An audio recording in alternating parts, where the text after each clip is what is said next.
Well, hey everybody, we're gonna go for a ride today. Test out some new luggage, take a look at it on the KTM 890 Adventure R. This is the Moscow Moto Alpine 60. Downsized a bit from the Reckless 80. Sits nice and tight to the bike. This is a full loadout, so I have everything I need for a week-long adventure ride. And that's kind of the focus of this video today.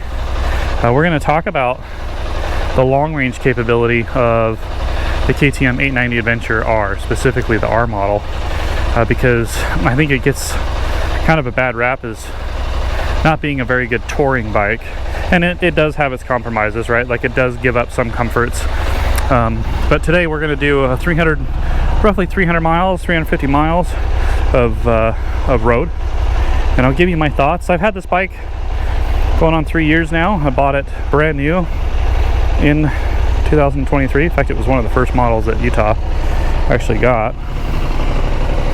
And yeah, we're gonna give it a ride today. We're gonna go out towards Temecula, California.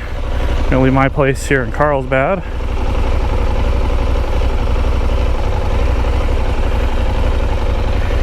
Get the cameras rolling.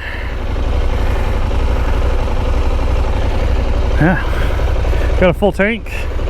Trip meter says, in fact, we'll just go ahead and reset the trip, because I put about 30 miles on it after I got the last tank of gas. So we're gonna zero out the trip meter. Like I said, I've had the bike about 3 years. It'll be 3 years here next month. I bought it in March of 2023.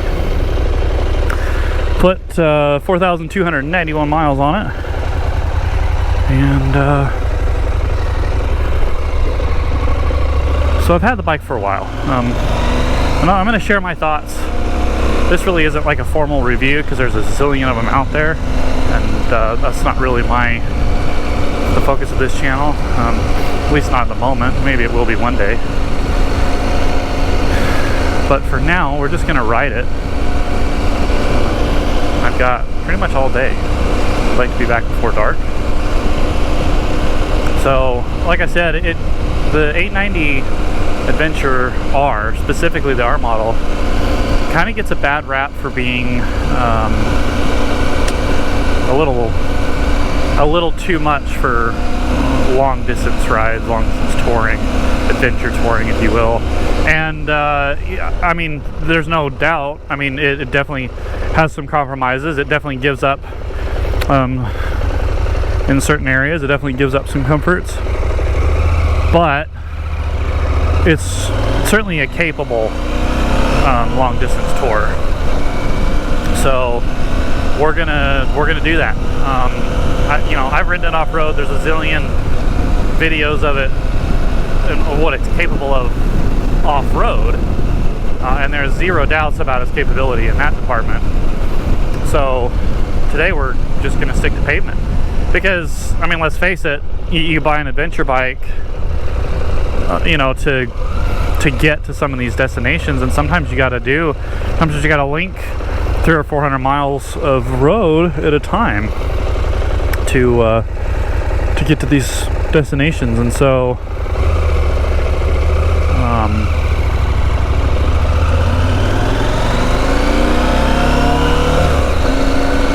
so that's what we're gonna do. I've already ridden it on long rides, but I haven't really done a video about it. So we're gonna fill up some memory cards. We're gonna burn a couple of GoPro batteries, and we'll talk about it throughout the ride. I'm not gonna film the whole 350 miles, like every minute of it, because it's probably going to be a 5-hour day, but I'll pick you guys up in sections of it when I have thoughts that I feel are relevant.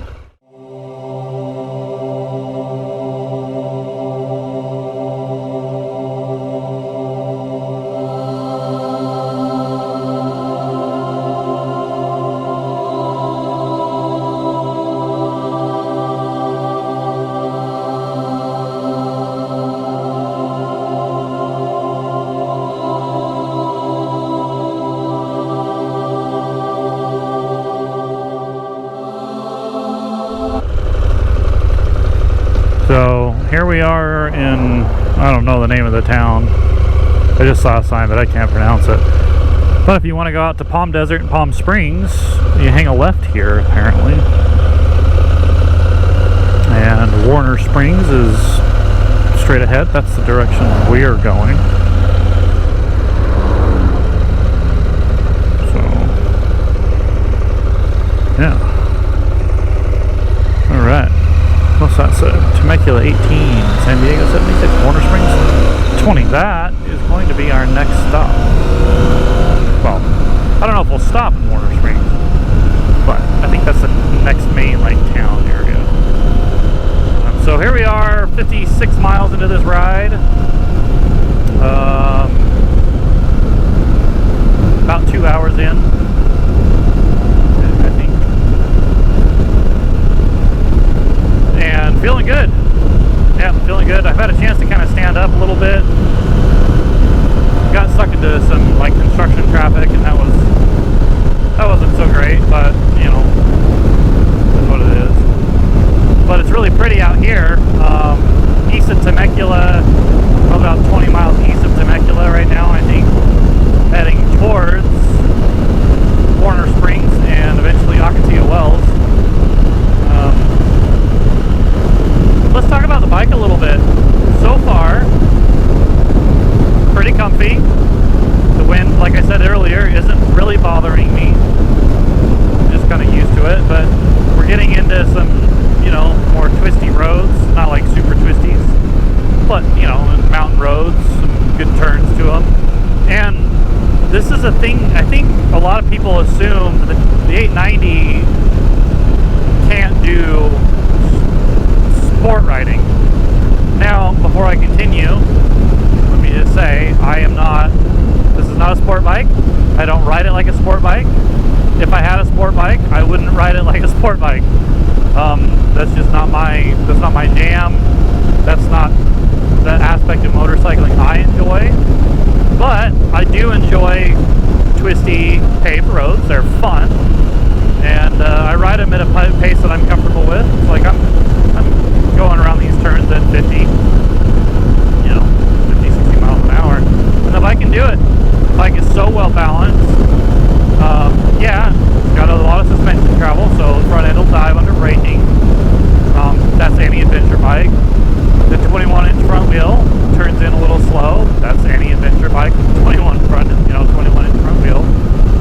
But the center gravity is low, thanks to the tanks being low. I mean, it's a fun motorcycle to ride. Again, this isn't really a bike review necessarily, but you know, just sharing my thoughts on 3 years of ownership, and I've enjoyed every type of riding that I've done on it. Like I've enjoyed it. So, and even the actual ownership experience, I do my own oil changes. They're easy. They're not cheap, but they're easy. And you know, I had one warranty issue that took a few weeks to fix. Other than that, the bike runs great. It starts right up. Still on the original battery. I mean, yeah, it's hard for me to find really anything to complain about the motorcycle. We'll see how I feel after a 350-mile day. But right now, as it stands right now, everything about it feels really good. It's every bit as capable as an adventure touring motorcycle as it is the off-road weapon that it's, you know, made out to be. Because, you know, it's been said, and I fully agree, and really anybody that has ridden one of these off-road, you know, it's a dirt bike with a sport bike engine in it. It's a 105 horsepower dirt bike. And it acts like one. And so if you ride it like one, it'll do it. It'll absolutely give you what you want. So from that aspect, yeah, it is an absolute weapon off-road. And you know what? It makes a lot of the longer rides accessible because it's comfortable enough. Like I said, you know, it's not a BMW GS Adventure. It's not, you you know, a Tiger 1200 Explorer. It's not a Goldwing. It's not an African Twin. It's not meant to be. It's not supposed to be. That was not the goal of KTM when they built this platform. So I think if you own this bike and you understand its purpose, then you can learn to live with and enjoy the versatility of it.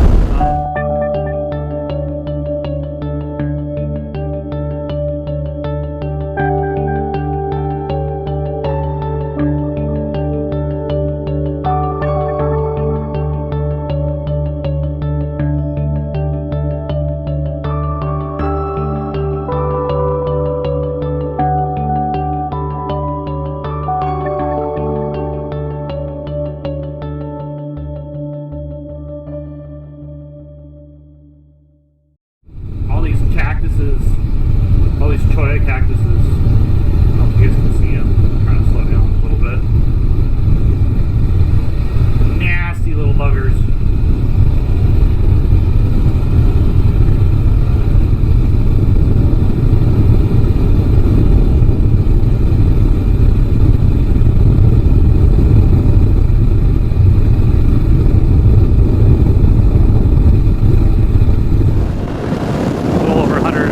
About 110 miles into the ride.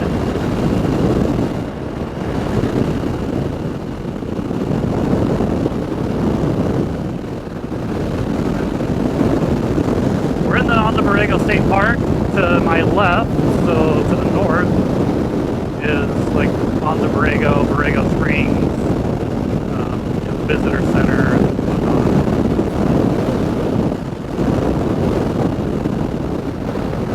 You know, and I'm comfortable, and I have everything I need. You know, if I wanted to ride into Borrego Springs and get some supplies, get some food, I can set up camp pretty much anywhere I want and go explore because I have everything with me. And that's the great thing. I mean, that's the thing. That's what makes adventure bikes such a transportation weapon,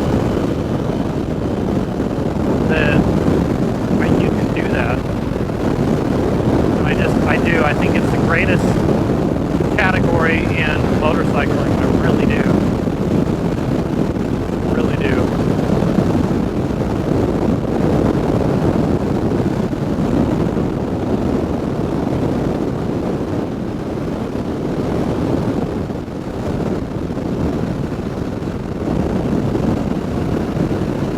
I'm telling you, the North America's Southwest desert does not disappoint. Southern California here is. Look at that. Does not disappoint.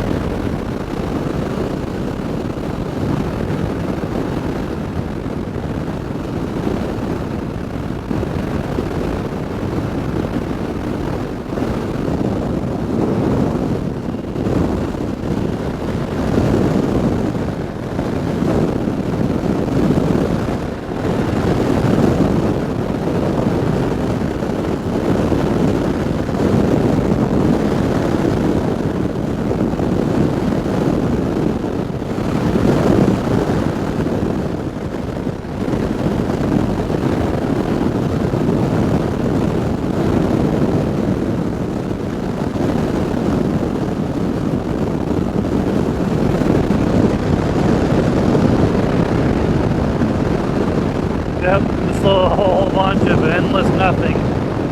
Welcome to the desert. I mean, the southwest deserts of the United States are all, I mean, vast, so vast. Thousands and thousands of square miles, hundreds of thousands of square miles, really.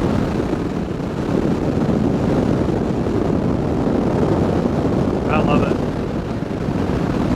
I love it. I'm gonna have to actually plan like a real We're actually heading towards the Salton Sea, well, we're heading in that direction. We're not going to go there, but it's off kind of that way to the northeast. We'll venture out there one of these days too. I'm interested in checking it out. A lot of race teams will come out here and test, because you can get, I mean, just look right here, these whoops right here next to the freeway, you can do a lot of shock tuning and testing, both, you know, motorcycle and in a regular vehicle.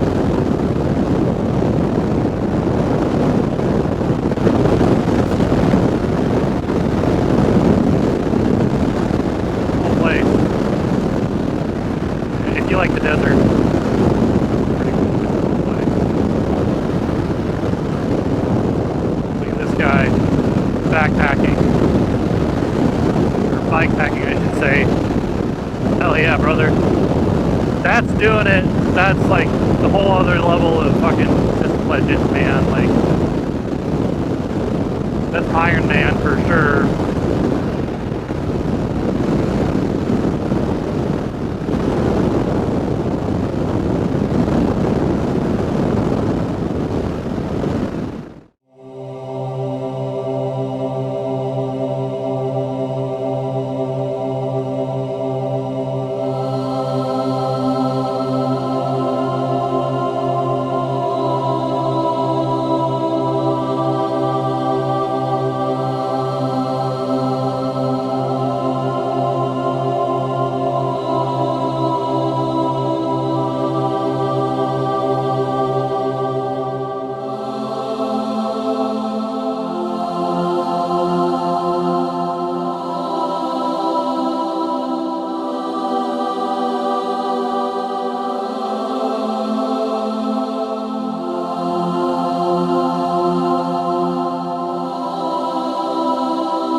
As we kind of roll into the last few miles of this ride, getting off the freeway here in Carlsbad, and yeah, I mean, my final thoughts,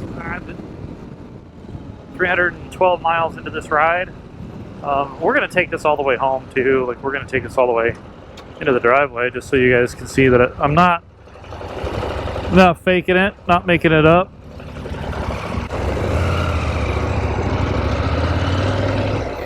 Anyway, where was I? Yeah, what can I say? All in all, it's a great bike. I've had a lot of fun with it. I'm going to keep having fun with it. We're now at 4,603 miles. We started this day with just under 4,300. And every one of those miles has been just a lot of fun.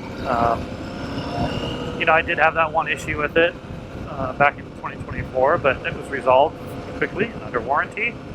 It was a major problem though, and it would have stranded me had it not happened in my own. Luckily, I was in my garage when it happened. But outside of that, I mean, the bike's been flawless, so I have no complaints.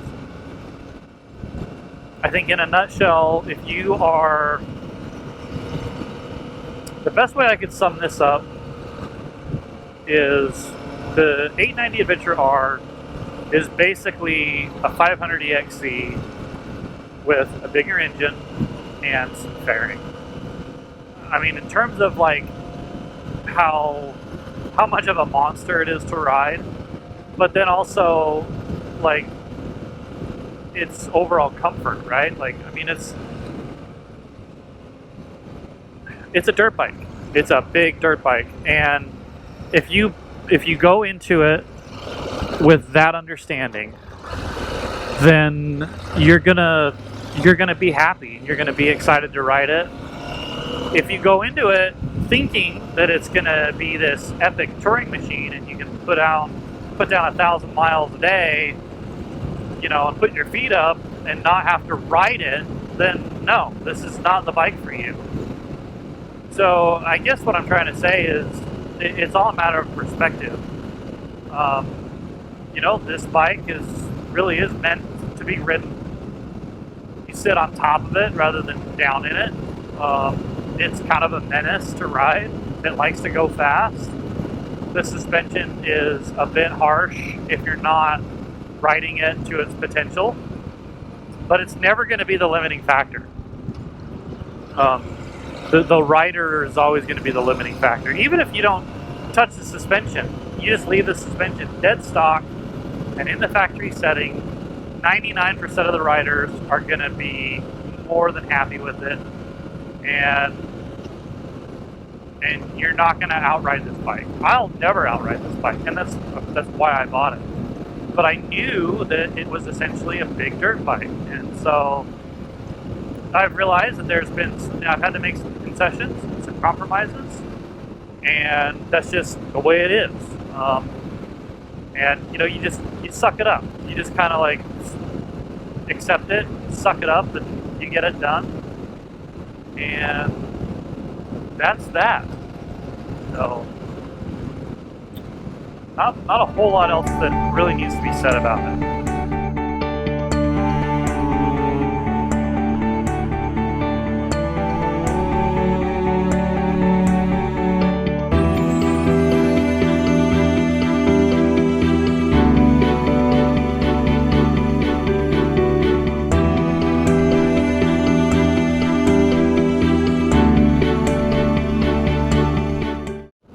Here we are, 316.3 miles. Coming up on the last corner right before I pull into my driveway. Want to thank each and every one of you for coming along on this ride. And yeah, I appreciate all the support. Can't do it without you. Wouldn't do it without you. You know, do all the things that puts me in your algorithm. Push all the buttons. And